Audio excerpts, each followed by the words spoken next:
আপনি আকীদায় বোঝেন না, আপনি বলেন আকীদা শব্দ কোরআনেও নাই হাদিসে নাই, আর আপনি আবার ওই রাষ্ট্রীয় পর্যায়ে ইসলাম ইকামতে দিন প্রতিষ্ঠা করবেন। খুব অবাক লাগে, খুব অবাক লাগে। আপনি আকীদা শব্দ খুঁজে পান না, আপনি শব্দের ডেরিভেশন জানেন না, আপনি ব্যাকরণ জানেন না, আপনি মেটাফোর উচ্চতর ব্যাকরণ জানেন না, আপনি অলংকার শাস্ত্র জানেন না। এই কারণেই এরকম মূর্খের মতো অনর্থক নির্লজ্জ কথা বলতে পারেন যে আকীদা শব্দ কোরআনেও নাই হাদিসেও নাই। আশ্চর্য ব্যাপার, অবাক লাগে। লেখাপড়া না করে জাতির সামনে কিভাবে এরা কথা বলে, কিভাবে কথা বলে।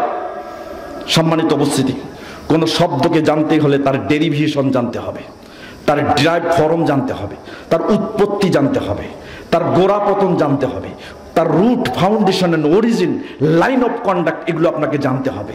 এই জন্য উচ্চতর ব্যাকরণ পড়তে হবে। যে উচ্চতর ব্যাকরণ পড়তে পারে নাই সে ভাষা জ্ঞান রাখে না, আর যে ভাষা জ্ঞান রাখে না সে জাতির সামনে এভাবে দাঁড়িয়ে কথা বলার যোগ্যতাও রাখে না। সম্মানিত উপস্থিতি, আকীদা শব্দটি আকদুন ধাতু হতে নির্গত। আমরা অনেক দিন আগে ক্লাসে, উর্দু ক্লাস যখন পড়তাম, নিকাহ বিবাহের সংজ্ঞা পড়তাম, সেখানে বলা হতো নিকাহ হুয়া ऐसा आक्ट है जो मिल के मुता की गरज से वजह किया गया है। নিকাহ হচ্ছে একটা আক্ট। আক্ট মানে একটা বন্ধন। আক্ট মানে কি? একটা বন্ধন। একটা ছেলে মেয়েটাকে চেনে না, মেয়েটা ছেলেটাকে চেনে না, বরিশালের মেয়ে রংপুরের ছেলে, কি একটা বন্ধন হলো, বাস দুজনের মনের মধ্যে গিট্টু লেগে গেছে। এটার নাম হচ্ছে আক্ট। এই আকদুন শব্দ থেকে 4টি ড্রাইভ ফর্মে 7টি শব্দ কোরআনুল কারিমে এসেছে। এই আকদুন থেকেই এসেছে আকীদা। আর এই হুজুর আকীদা শব্দ কোরআন এবং হাদিসে খুঁজে পায় না, ইসলাম প্রতিষ্ঠা করবে রাষ্ট্রে। চিন্তা করেন, বুঝুন, ইসলাম বুঝতে হবে, ইমাম আবু হানিফার নিরিখে বুঝতে হবে। নিজের মত প্রতিষ্ঠা করে ইসলামকে প্রতিষ্ঠিত করা যায় না। নিজের মত ইসলামে ঢুকাই দিয়ে মানুষের মাঝে ইসলামিক কথা বলা যায় না। নিজের মত ইসলামে প্রবেশ করিয়ে দিয়ে রাষ্ট্রীয় ইকামতে দিন প্রতিষ্ঠা করবেন, এটা সম্পূর্ণ এবং চূড়ান্ত মিথ্যা কথা ছাড়া আর কিছুই হতে পারে না। সম্মানিত উপস্থিতি, বোঝার চেষ্টা করুন। আকদুন শব্দ থেকে 4টি ড্রাইভ ফর্মে 7টি শব্দ 5টি অর্থে কোরআনুল কারিমে এসেছে। কোথায় পাবেন? উকদাতুন শব্দটি কোরআনুল কারিমে 4 বার এসেছে। উকদাতুন আকদুন থেকে, যেখান থেকে আকীদা শব্দ আসছে। এরপরে এসেছে আকাদাত, ক্রিয়া হিসাবে কোরআনুল কারিমে 1 বার। আকাদা, আকদুন থেকে আকাদা, এখান থেকে আকীদা কোরআনুল কারিমে এসেছে 1 বার। এরপরে এসেছে উকুদ, আকদুনের বহুবচন উকুদ, এই শব্দটা কোরআনুল কারিমে এসেছে 1 বার। 4টি আর 3টি, কয়টা শব্দ? 7টা শব্দ, 4টা ড্রাইভ ফর্মে 5টা অর্থে এসেছে। 1 নম্বর অর্থ হচ্ছে কি? আশাদ্দা, বেঁধে ফেলা। যেমন নিকাহ হুয়া ऐसा आक्ट है जो मिल के मुता की गरज से वजह किया गया है। মানে একটা ছেলের সাথে একটা মেয়ের মনের একটা বাঁধন, এটার নাম কি? বিবাহ। আক্ত, বাধা, বেঁধে ফেলা। অনুরূপ শব্দ এসেছে আকসুহাল হাল, গলিয়ে দেওয়ার বিপরীত শব্দ হচ্ছে আক্ত। এটা শব্দ থেকে আকীদা শব্দ এসেছে। এরপরে আরেকটা শব্দ এসেছে আল ওয়াসাক আল ইসাক, নির্ভর করা, আঁকড়ে ধরা। এই শব্দটিও কোরআনে এই অর্থে ব্যবহৃত হয়েছে। এরপরে আরেকটি এসেছে কি? তাকিদ, দৃঢ় করা, সুদৃঢ় করা। এই অর্থেও কোরআনুল কারিমে এই শব্দ ব্যবহার হয়েছে। এছাড়া এসেছে মুআহাদা, চুক্তি করা। এই অর্থেও কোরআনুল কারিমের শব্দ ব্যবহার হয়েছে। কোথায় ব্যবহার হয়েছে একটু নমুনা দেই। পবিত্র কোরআনুল কারিমের 113 নম্বর সূরা, সূরাতুল ফালাক আপনাদের জানা আছে। ওমিন শাররিন নাফাসাতি ফিল উকাদ, দেখছেন এই উকাদ শব্দটি আকদুন থেকে, এখান থেকে আকীদা। এখনো বাংলাদেশের বরেণ্য আলেম খ্যাত রাজনৈতিক প্রক্রিয়া ইসলামী প্রতিষ্ঠা করতে চায় রাষ্ট্রে, সে উকদাতুন আকদাতুন শব্দ থেকে এই আকীদা শব্দ আসছে, কোরআনুল কারিমে খুঁজে পায় না। চিন্তা করেন। 4 নম্বর সূরা নিসা 33 নম্বর আয়াত, আল্লাহ বলছেন আল্লাযীনা আকাদাত আইমানুকুম। আকাদাত, আকাদা শব্দটি আকদুন থেকে, আকীদা শব্দ এখান থেকে এসেছে। আকাদাত শব্দ কোরআনুল কারিমে ব্যবহার হয়েছে। এরপরে দেখুন 5 নম্বর সূরা মাইদা আয়াত নাম্বার 1, আল্লাহ বলছেন ইয়া আইয়ুহাল্লাযীনা আমানু আফু বিল উকুদ। এই যে উকুদ শব্দটি আকদুন ধাতুতে, এখান থেকে আকীদা শব্দ আসছে। আর বাংলাদেশের বরেণ্য আলেম খ্যাত সে আকীদা শব্দের প্রয়োগ ব্যবহার কোরআনুল কারিমে নাই। আমি কোরআন থেকে দলিল দিলাম, হাদিস থেকে এরকম 72টা দলিল দিতে পারবো। চিন্তা করেন, জাতির সামনে কেমনে কথা বলে, কোন রায়ের ভিত্তিতে কথা বলে, কার অথেন্টিসিটির উপরে কথা বলে, কাকে আপনি গ্রহণ করছেন, কার কথার ভিত্তিতে ইসলাম পালন করছেন, একটু বোঝার চেষ্টা করেন, একটু বোঝার চেষ্টা করেন। সম্মানিত উপস্থিতি, আকীদার কত গুরুত্ব আপনাকে কি দিয়ে বুঝাই, কি দিয়ে বুঝাই? এখানে আপনারা আছেন প্রচলিত ইসলামে লা ইলাহা ইল্লাল্লাহ, অর্থ বলতে পারবেন? অর্থ বলতে পারবেন? আর সময় কি শেষ হয়ে গেছে? লা ইলাহা ইল্লাল্লাহ সাধারণ পাবলিকদের মধ্যে যারা জানেন তারা বলবেন না। বলেন তো লা ইলাহা ইল্লাল্লাহর অর্থ কি? আল্লাহ ছাড়া, বলেন আল্লাহ ছাড়া। দেখছেন অনেকেই বলছে আল্লাহ ছাড়া কোনো মাবুদ নেই। এটা হলো প্রচলিত ইসলাম, এটা প্রচলিত ইসলাম। প্রমাণিত ইসলাম কি? দেখেন প্রমাণিত ইসলাম আপনি ওটা করলে হবে না, আমি প্রমাণ দিচ্ছি। প্রমাণিত ইসলাম কোরআন এবং হাদিস থেকে গ্রহণ করতে হবে, কোরআন এবং হাদিস থেকে। কোথায় পাবেন দলিল কি? দেখেন আল্লাহ সুবহানাহু ওয়া তাআলা 31 নম্বর সূরা লুকমান 30 নম্বর আয়াত, 22 নম্বর সূরা হাজ এর 62 নম্বর আয়াত আল্লাহ সুবহানাহু ওয়া তাআলা ওখানে বলছেন যালিকা বিআন্নাল্লাহা হুয়াল হক ওয়া আন্না মা ইয়াদউনা মিন দুনিহি হুয়াল বাতিল। আল্লাহ বলছেন যালিকা বিআন্নাল্লাহা হুয়াল হক, যালিকা বিআন্নাল্লাহা হুয়াল হক। আর এটা জেনে রেখো আল্লাহই হচ্ছে হক। ওয়া আন্না মিন দুনিহি হুয়াল বাতিল। আল্লাহকে বাদ দিয়ে আল্লাহর স্থানে যাকে বসানো হয়েছে সেটা কি? বাতিল। দেখেন 23 নম্বর সূরা মুমিনুন আয়াত 117 আল্লাহ সুবহানাহু ওয়া তাআলা মাইয়াদু মাআল্লাহি ইলাহান আখার, যে ব্যক্তি আল্লাহর সাথে অন্য ইলাহ, কাকে ডাকে? তাহলে বুঝা গেল আল্লাহ বলছে অন্য ইলাহ আছে। কি বলেন?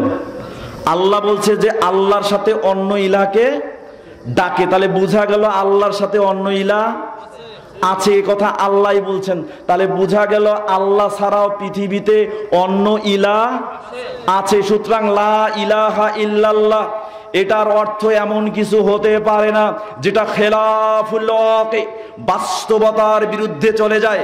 এজন্য লা ইলাহা ইল্লাল্লাহর অর্থ সালাফদের নিকটে সেটা গণিত হয়েছে লা মা'বুদা বিহাক্কিন ইল্লাল্লাহ, আল্লাহ ছাড়া সত্য কোনো মাবুদ নেই। যেহেতু বাতিল মাবুদ আছে, যেহেতু বাতিল মাবুদ আছে, এজন্য অর্থ করতে হবে আল্লাহ ছাড়া সত্য কোনো মাবুদ নেই। এবার আকীদার গুরুত্বটা কেন বুঝাই আপনাকে। দেখেন আকীদার গুরুত্ব কেন বেশি। আজকে আপনারা আকীদা শব্দ খুঁজে পান না, তাহলে যেখানে শব্দই খুঁজে পান না সেখানে আকীদা বুঝেন কিনা এটাতেই সন্দেহ আছে, এটাতেই সন্দেহ আছে।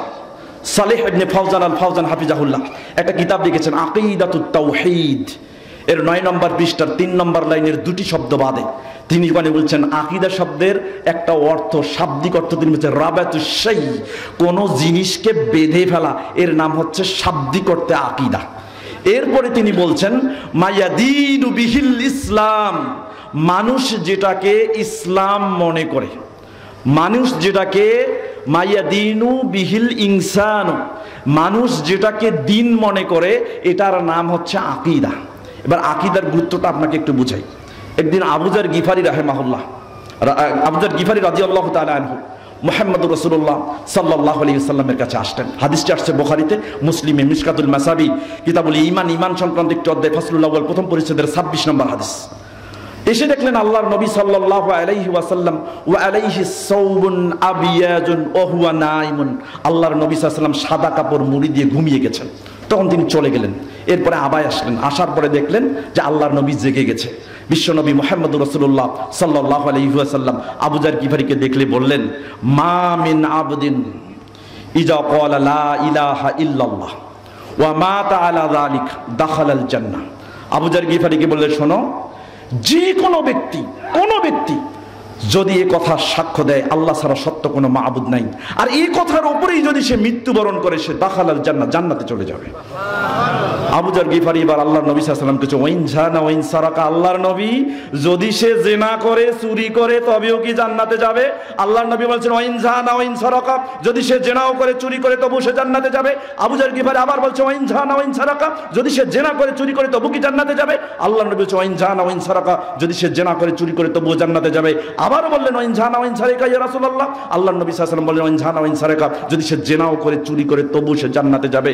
চতুর্থবার যখন জিজ্ঞাসা করলেন, আল্লাহর নবী বলছেন তোমার নাসিকা ধুলা মলিন হলেও ওই ব্যক্তি জান্নাতে চলে যাবে। বোঝাতে চাচ্ছিলাম আকীদার গুরুত্ব, ফান্ডামেন্টাল মৌলিক বিষয় লা ইলাহা ইল্লাল্লাহর তাৎপর্য বুঝতে হবে। আর একটা হাদিস বলেই আমি আমার বক্তব্য শেষ করব। হাদিসটি এসেছে ইবনু মাজাহ নামে একটা হাদিসের কিতাব, আবু ওয়াবুস জুহদি দুনিয়া বিমুখিত হওয়া সংক্রান্ত অধ্যায় সময়ের একটা শিরোনাম পাবেন, বাবু মা ইউরজা মির রাহমাতিল্লাহ ইয়াউমাল কিয়ামা, কিয়ামতের দিন আল্লাহর যে রহমতের আশা করা যায় এ সংক্রান্ত একটা অনুচ্ছেদ পাবেন। এই অনুচ্ছেদের 4300 নম্বর হাদিস। হাদিসটি আব্দুল্লাহ ইবনে আমর রাদিয়াল্লাহু তাআলা আনহু থেকে বর্ণিত। তিনি বলেন রাসূল সাল্লাল্লাহু আলাইহি ওয়াসাল্লাম বলেছেন ইউসাহু বিরাজুলিন মিন উম্মতি ইয়াউমাল কিয়ামা আলা রুসিল খালাইক, কিয়ামতের দিন অসংখ্য সৃষ্টির মধ্য থেকে আমার উম্মতের একজন ব্যক্তিকে টেনে নিয়ে এসে আল্লাহর সামনে দাঁড় করানো হবে। আল্লাহর সামনে যখন দাঁড় করানো হবে তখন ফায়ুনশারু লাহু তিসআতুম ওয়া তিসউনা সিজিল্লান, তার সামনে তার 99টা পাপের দপ্তর পেশ করা হবে। কুল্লু সিজিল্লান মুআদ্দাল বাসার, প্রত্যেকটা পাপের দপ্তর হবে চোখের সীমা যত দূর যায় তত দূর পর্যন্ত একটা করে পাপের দপ্তর হবে। এরকম 99টা পাপের দপ্তর কল্পনা করেন। আল্লাহর নবী মুহাম্মদুর রাসূলুল্লাহ সাল্লাল্লাহু আলাইহি সাল্লাম বলছেন যখন 99টা এরকম পাপের দপ্তর তার সামনে পেশ করা হবে তখন আল্লাহ সুবহানাহু ওয়া তাআলা ওই ব্যক্তিকে বলবেন হাল তুনকিরু আন হাযা শাইয়া, তুমি কি এর থেকে কোনো একটা পাপের দপ্তরকে অস্বীকার করো? তখন ওই লোকটি বলবে লা রব্বি, প্রতিপালক আমি একটাকেও অস্বীকার করি না, এই সবটাই আমার। তখন আল্লাহ সুবহানাহু ওয়া তাআলা বলছেন দেখো তো হাল জালামাতকা কাতিবাতিল হাফিজুন, আমার নিরাপত্তা প্রহরী ফেরেশতারা তোমার উপর কোনো জুলুম করেছে কিনা? তখন সেই ব্যক্তি বলবে লা রব্বি, এগুলো সব আমার পাপ, এই পাপের দপ্তরের যা আছে এগুলো সব আমার। তখন আল্লাহ সুবহানাহু ওয়া তাআলা বলবেন আলাকা উজরুন আলাকা উজরুন আলাকা হাসানা, আচ্ছা তুমি যে এই পাপগুলো করেছো এর কি কোনো কারণ তোমার কাছে আছে যে কারণে তুমি এই পাপগুলো করেছো? আচ্ছা তুমি যে এই পাপগুলো করেছো এগুলো মুছিয়ে দেওয়ার জন্য এর বিকল্প কোনো নেকি কি তোমার কাছে আছে? ফায়ুহাবুর রাজুলু ফায়াকুলু লা আই রব্বি, তখন ওই লোকটা খুব ভীত সন্ত্রস্ত হবে এবং আল্লাহর সামনে বলবে আল্লাহ আমার কোনো আজকে নেকি জমা নেই, এই পাপের এগেইনস্টে কোনো নেকি নেই, কোনো কারণ নেই যেগুলো দিয়ে এই পাপগুলোকে মোচন করা হবে। তখন আল্লাহ বলবে ইন্নালাকা ইন্দানা হাসানাত, তোমার কিছু নেকি আমাদের কাছে জমা আছে। চিন্তা করছেন সেই নেকিটা কি? ফাতুখরিজুল বিতাকাত ফিহা লা ইলাহা ইল্লাল্লাহ ওয়া আন্না মুহাম্মাদান আবদুহু ওয়া রাসূলুহু। এরপর তার সামনে ছোট্ট একটা বিতাকা, একটা ছোট চিরকুট, একটা পত্র বের করা হবে যেখানে লেখা থাকবে আল্লাহ ছাড়া সত্য কোনো মাবুদ নেই, মুহাম্মদ সাল্লাল্লাহু আলাইহি ওয়াসাল্লাম আল্লাহর বান্দা এবং রসুল, এই কথা লেখা থাকবে। তখন ওই লোকটি সামনে যখন এটা পেশ করা হবে তখন আল্লাহ সুবহানাহু ওয়া তাআলা লা যুলমা আলাইকাল ইয়াউম, এই পত্রটার কারণে আজ তোমার উপর কোনো জুলুম করা হবে না। তখন ওই লোকটি বলবে রব্বি হাযিহিল বিতাকাত মা তিলকা সিজিল্লাত, কোথায় এই 99টা পাপের দপ্তর আর কোথায় সামান্য এই ছোট্ট চিরকুট? এই 99টা পাপের দপ্তরের সামনে কি ছোট্ট চিরকুট টিকবে? তখন আল্লাহ সুবহানাহু ওয়া তাআলা ইয়াউমা লা যুলমা আলাইকাল ইয়াউম, আজকের এই দিনে তোমার উপর কোনো জুলুম করা হবে না। তারপরে ফাতুজাউল বিতাকাত ফি কিফাতেন, একটা পাল্লার এক পাশে রাখা হবে ওই ছোট্ট চিরকুটটা আর আরেক পাশে রাখা হবে ওই পাপের 99টা দপ্তর। আল্লাহর নবী মুহাম্মদুর রাসূলুল্লাহ সাল্লাল্লাহু আলাইহি ওয়াসাল্লাম তখন বলছেন যে ফাতাশাতিস সিজিল্লাত ওয়াল উজিনাতিল বিতাকাত, এরপরে ওই 99টা পাপের দপ্তরের ওজন কমতে কমতে উপরের দিকে উঠবে আর ছোট পত্রের ওজনটা বাড়তে বাড়তে নিচের দিকে ঝুঁকে যাবে। সম্মানিত উপস্থিতি, বোঝাতে চাচ্ছিলাম আকীদার গুরুত্ব। এই জন্য আকীদার গুরুত্ব আপনাকে বুঝতে হবে। আপনি যাকেই মানেন না কেন, যে মাযহাবে থাকেন, যে মানহাজে থাকেন, আপনি তার অথেন্টিক কথাগুলো, ওই ব্যক্তির কথাগুলো আপনি গ্রহণ করুন। আগে দেখুন যার নিরিখে আপনি ইসলামকে রায়ের ভিত্তিতে পালন করার চেষ্টা করেছেন, তিনি ফান্ডামেন্টালি কি অনুসরণ করতে বলেছেন। যদি রায়কে অনুসরণ করতে বলে তাহলে রায়ের ভিত্তিতে ইসলাম মানেন, আমার কোনো আপত্তি নেই। কিন্তু পৃথিবীর জমিনে আমি এখানে দাঁড়িয়ে থেকে আপনাকে চ্যালেঞ্জ করে গেলাম, পৃথিবীর জমিনে মাযহাব যাদের নামে হয়েছে তাদের নামে কোনো প্রকার কথা আপনি পাবেন না যে তারা কখনো নিজে বলেছেন তাকে অনুসরণ করে, তাকে অন্ধ অনুসরণ করে, বা তার কথার বা তার রায়ের ভিত্তিতে আপনি ইসলাম পালন করেন, তার তাকলিদ করেন। এ কথা আপনি পৃথিবীর জমিনে কাউকে আমার সামনে পেশ করতে পারবেন না। আমি আপনার সামনে চ্যালেঞ্জ দিয়ে গেলাম ইনশাআল্লাহ। সম্মানিত উপস্থিতি, আসুন সুন্নাহর ভিত্তিতে আমরা ইসলাম পালন করার চেষ্টা করি। ইত্তেবায়ের ভিত্তিতে আমরা ইসলামকে মেনে আমাদের জীবনে পূর্ণাঙ্গ জীবন ব্যবস্থা হিসাবে দ্বীন ইসলামকে প্রতিষ্ঠিত করার চেষ্টা করি। আল্লাহ সুবহানাহু ওয়া তাআলা আমাদের সকলকে কোরআন এবং সহিহ হাদিসের নিরিখে ইসলামী আমল ও আকীদা বুঝে ইসলাম পালন করার তৌফিক দান করুন। সকলে বলি আমিন।